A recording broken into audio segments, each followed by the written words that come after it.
ڕۆژی یەکشەممە هاوڕێیەکی پیاوەکەی تومەتبارە بە هێرشکردن بۆ سەر سەربازانی پاسەوانی مۆزەخانەی لۆڤەر لە پاریس وتی عەبدوڵڵا ڕەضا ریفاع الحمامی هەمیشە کەسێکی ئاشتیخواز و بەڕێز بووە. ئیبراهیم یوسفی دراوسەی الحمامی بووە وتیشی هەستی بە ئاسوودەیی کردووە.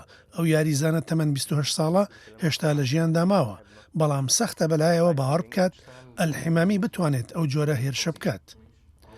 نووسینگەی دادوەری گشتی پاریس وتی الحمامی 4 جار تەقەی لێکراوە دوای ئەوەی لە ماڵی ژێرزەمین نزیک لە مۆزەخانەی لۆڤەر سەربازێکی گەڕیدەی بە سوچی بریندار کردووە.